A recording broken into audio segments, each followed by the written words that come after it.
Money is one of the few things in life that affects almost everyone, yet very few people are ever truly taught how to think about it. We learn math in school, we learn history, we learn science, but almost nobody teaches us the emotional side of money. And that is exactly why so many intelligent people make terrible financial decisions. Because with money, the biggest problems are usually not caused by a lack of information. They are caused by behavior. That is the central idea of The Psychology of Money by Morgan Housel. This book is not really about formulas. It is not about predicting the market. It is not about becoming rich overnight. It is about something deeper. It is about why people who are smart can still lose everything. Why people who earn a lot can still feel poor. Why some people with average incomes quietly build real wealth. And why money is less about spreadsheets than it is about emotions, ego, fear, patience, and the stories we tell ourselves. And once you understand that, you start to realize something powerful. Financial success is not just about what you know. It is about how you behave when life gets uncertain. That is where this book hits hard, because most of us think wealth comes from brilliance. The book argues that in many cases, wealth comes from consistency, humility, emotional control, and time. And that changes everything. Money is more about behavior than intelligence. One of the most important ideas in this book is that doing well with money has less to do with being a genius and more to do with how you behave. That sounds simple, but it is easy to underestimate. We live in a world that celebrates intelligence. People love to talk about strategy, high-level investing, and complicated systems. But in real life, financial outcomes are often driven by ordinary decisions repeated over many years. Can you save when everyone around you is spending? Can you stay calm when the market falls? Can you avoid showing off? Can you accept that building wealth is often boring? Those questions matter more than people think. You can understand investing perfectly and still fail if panic takes over when things get hard. You can know every theory in finance and still destroy your future if your ego keeps pushing you to prove something. That is why money is psychological. A person can be excellent at analysis and terrible at patience. And patience, in the long run, may matter more. Think about that. Imagine two people. One is highly intelligent, constantly chasing the next big opportunity, always trying to optimize, always jumping between plans. The other is not flashy, not obsessed with looking smart, but saves steadily, invests regularly, avoids unnecessary risk, and keeps going for 20 years. Who wins? The book's answer is clear.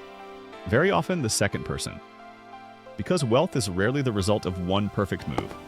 It is usually the result of many reasonable moves done consistently. And that is encouraging, because it means you do not have to be extraordinary to become financially strong. You just have to avoid being self-destructive. Everyone has a different experience with money. Another major point in the book is that people make financial decisions based on their own personal experiences, not based on some universal truth. And this explains so much. What one person sees as reckless, another person sees as normal. What one person calls cautious, another person calls fear. Why? Because everyone's view of money was shaped by where they grew up, what their parents experienced, when they were born, what kind of economy they entered, what they lost, and what they survived. Someone who lived through a recession may be extremely careful forever. Someone who grew up during a booming market may take huge risks and think it is confidence. Someone raised in scarcity may value security above all else. Someone raised in comfort may assume opportunity will always be available. This matters because it reminds us that not all financial behavior is purely rational. A lot of it is personal history wearing the mask of logic. And that is a humbling idea. It means many arguments about money are not really arguments about facts. They are arguments between different life experiences. A person is not always reacting to the current situation. Sometimes they are reacting to an old memory. That is why financial advice can feel confusing, because advice that worked perfectly for one person may be a terrible fit for another. The book does not say principles do not matter. They do. But it reminds us that humans do not operate like calculators. We operate like storytellers. We carry the past into the present, and then we call it common sense. Doing well with money is often about survival. This may be one of the most practical lessons in the whole book. The goal is not just to make money. The goal is to stay in the game. That is such a powerful shift. Because many people lose not because they were foolish in obvious ways, but because they took risks that left no room for error. They assumed things would go right. They assumed the future would cooperate. They assumed they were in control. But life does not work that way. Unexpected things happen. Markets fall, jobs disappear, plans fail. Emergencies show up without warning. So the people who survive are often not the ones with the highest returns. They are the ones with enough margin for error. This idea is huge.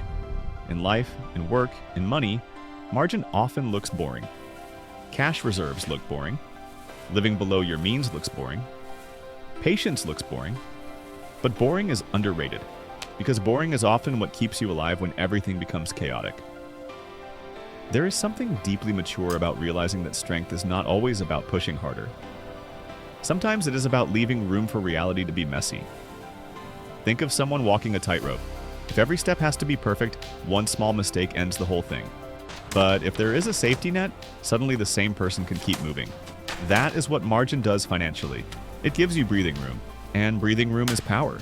A lot of people chase the appearance of progress while ignoring the importance of resilience. But resilience is what allows progress to continue. Wealth is what you don't see. This is one of the most memorable ideas in the book. People are often impressed by visible signs of money. Luxury cars, large houses, designer clothes, status symbols. But the book makes a sharp distinction between being rich and being wealthy. Being rich is what people see. Wealth is what they do not see. Rich is income. Wealth is assets not yet spent. Rich is the car. Wealth is the financial freedom you kept because you did not buy the car. That difference is everything, because in modern culture, people often admire spending more than saving. Spending is visible. Saving is silent. Nobody stops you in the street to compliment your index fund. Nobody sees your restraint. Nobody applauds the vacation you chose not to book or the thing you decided not to buy. But those invisible choices may be the very things building your future. This is hard because humans are social. We compare. We notice what others display. And if we are not careful, we start using money to buy admiration. But admiration is expensive. Trying to look wealthy is one of the fastest ways to prevent actual wealth. Because when you spend money to signal success, you often sacrifice the thing that would have created real security. And here is the painful truth. Most people are not even paying as much attention to you as you think. Many displays of status are attempts to earn respect. But often what happens is that people notice the object, not the person. They admire the car, not the driver, the watch, not the character, the lifestyle, not the piece. That is why the book keeps pushing us back toward a quieter definition of success. Real wealth is control over your time. It is flexibility. It is the ability to make decisions without desperation. It is the capacity to say no. It is not always glamorous, but it is deeply valuable. The highest dividend money pays is control over your time. This may be the emotional heart of the entire book. What is the point of money? Many people would answer comfort, luxury, security, status, pleasure. But the book points to something more meaningful. The greatest value of money is that it gives you control over your time. That idea lands differently when you really sit with it, because time is life. The ability to choose what you do, when you do it, who you do it with, how long you do it, and when to walk away, that is freedom. And for many people, freedom matters more than luxury ever could. A person with a high salary but no control over their time may look successful on paper and still feel trapped. Another person may earn less but have more autonomy, more peace, and more ownership over their days. Who is actually wealthier? The book pushes us to ask better questions. Not just, how much can I make? But, what kind of life am I building? What am I buying with my money? And what am I giving away in exchange? This is where the book becomes more than financial advice. It becomes a philosophy of living. Because once money gives you the ability to protect your mornings, your attention, your relationships, your peace, and your choices, it starts doing something far more important than impressing others. It starts serving your life instead of running it. And maybe that is one of the deepest forms of success. Compounding works. Best when you stop interrupting it. When people hear the word compounding, they usually think of numbers. But this book makes compounding feel almost human. Great financial outcomes often come from very ordinary results repeated for very long periods of time. That is what makes them look magical. People want dramatic progress. They want visible momentum. They want proof that their effort is working. But compounding often feels invisible in the beginning. And that is why people quit too early. There is a powerful image hidden inside this idea. Imagine planting a seed and digging it up every few days to check whether it is growing. That is how many people treat investing, saving, learning, and even personal growth. They are so desperate for immediate validation that they keep interrupting the process. But real growth is often quiet for a long time before it becomes obvious. That is true in money. And honestly, it is true in life. A person reads for months before their thinking deepens in visible ways. A person trains for months before their body changes dramatically. A creator publishes for months before the audience grows. An investor stays consistent for years before the curve gets interesting. And during those invisible seasons, many people give up. Not because the process is failing, but because it is working too slowly for their ego. This is where patience becomes a financial skill. And not just patience in the passive sense, patience in the disciplined sense. The kind that keeps going when nothing exciting is happening. The kind that does not need applause. The kind that understands that boring consistency can outperform dramatic bursts of intensity. Compounding is not just about earning returns. It is about resisting the urge to constantly reset your progress. Reasonable beats. Rational. One of the smartest ideas in the book is that people do not need to make perfectly rational decisions. They need to make decisions they can stick with. That is such an important distinction. In theory, there may be an optimal financial strategy. But if that strategy keeps you awake at night, tempts you to panic, or makes you miserable, then it is not optimal for you. A plan only works if you can actually live with it. That is why the book favors what is reasonable over what is technically perfect. Reasonable means your strategy fits your temperament. It matches your emotional limits. It lets you stay consistent. It respects the fact that you are a human being, not a machine. This matters so much because many people fail by choosing strategies that look smart, but feel unbearable. They take risks they cannot emotionally handle. They copy people whose lives are completely different from theirs. They chase outcomes without considering whether they can survive the process. But good decision-making is not about winning theoretical arguments. It is about building a system that keeps you steady. And in finance, steady is powerful. You do not need the most sophisticated plan in the room. You need one you will not abandon in fear. Luck and risk matter more than most people admit. This part of the book is incredibly important because it adds humility. We often love simple stories. We see successful people and assume they earned every bit of it through brilliance, courage, and effort. We see failed people and assume they were careless, lazy, or incompetent. But reality is messier. Luck matters, risk matters, timing matters, circumstances matter. That does not mean effort is irrelevant. It means outcomes are never explained by effort alone. This should make us careful in two ways. First, it should make us less arrogant when things go well. And second, it should make us less harsh when people struggle. Because not every win is proof of genius, and not every loss is proof of stupidity. There is a short, almost cinematic lesson inside this idea. Two people can make the same decision. One gets rewarded and looks brilliant. The other gets punished and looks foolish. Was one truly wise and the other truly ignorant? Maybe, but maybe not. Sometimes the world gives different results to similar actions. That is why humility matters so much in money. If luck played a role in your success, stay grounded. If risk harmed you, do not let shame write the whole story.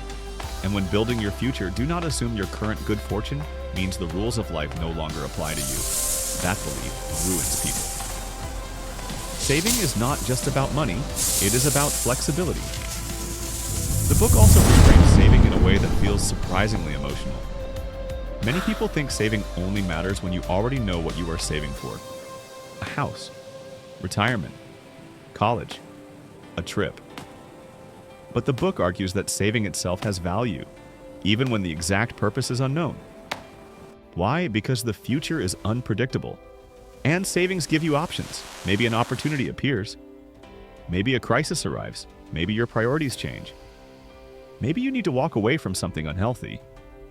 Maybe you finally want the courage to start something meaningful. Savings turn "I wish I could" into "I can." That is a huge shift. Money in the bank is not just stored currency, it is stored possibility. It is the quiet ability to respond to life without immediate panic. And that matters more than many people realize. Because when you have no flexibility, every decision becomes urgent.